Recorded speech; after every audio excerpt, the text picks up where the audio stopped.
There are these government agencies out there working away in the background, right? And the work they do is so fundamental that if they weren't there, a giant piece of our environmental puzzle would just be missing. Well, today we're going to shine a light on one of those groups, the Zoological Survey of Pakistan. So let me ask you something. How does a country, any country, keep a complete census of its entire animal kingdom? I mean, really think about that for a second.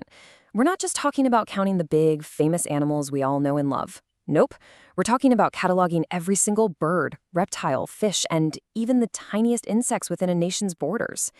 I mean, where do you even start with a job that massive? Because here's the thing, it all comes down to a simple truth. You just can't protect what you don't understand, right? Before you can write a single law or designate a national park, you have to have the basics, the foundational info. You've got to know what's actually out there. And that simple need, well, that's where our story really kicks off. All right, so let's meet the folks at the very heart of this mission. We're talking about the Zoological Survey of Pakistan, or the ZSP for short.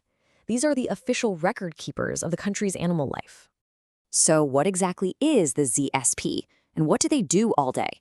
Well, their core job, their whole reason for being, is to carry out surveys and research.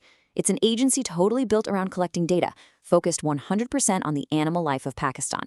I love this analogy. Think of them like biodetectives, constantly out in the field, gathering clues about the nation's wildlife. And get this, the ZSP has been around for a while. It was formed way back in June 1948. Now, that's just a year after Pakistan's independence. That timing is incredible, isn't it?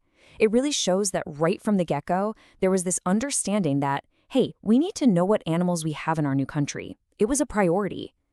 Today, their headquarters are in Islamabad, and they work under the Ministry of Climate Change.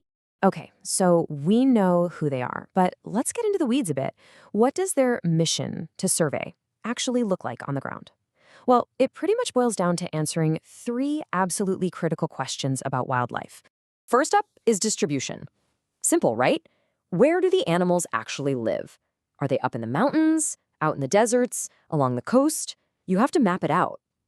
Second, population. Okay, so how many of them are we even talking about?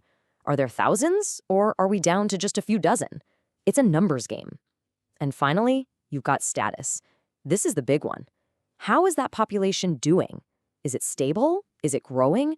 Or, and this is the one that keeps conservationists up at night, is it in decline? And look, these three questions, they aren't just trivia. They are the absolute bedrock of all conservation work.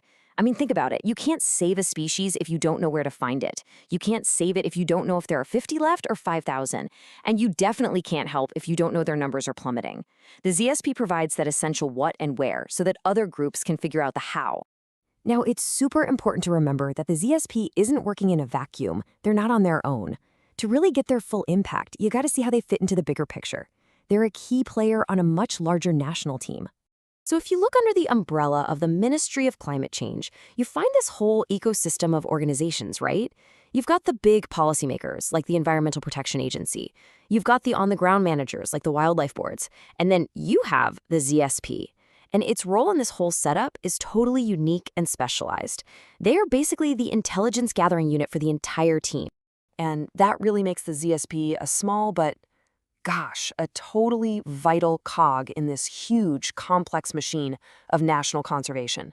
Their work might not be what makes the 6 o'clock news, but make no mistake, without the data they are so carefully collecting, day in and day out, that entire machine would just grind to a halt. They are, in every sense of the word, an unsung guardian. And that really leaves us with something to think about, doesn't it? Because behind every single data point in those surveys, every population count, every single map, there's a story. It's a story of survival, a story of changing homes and habitats, and a story of the incredible pressure we're putting on our planet's biodiversity.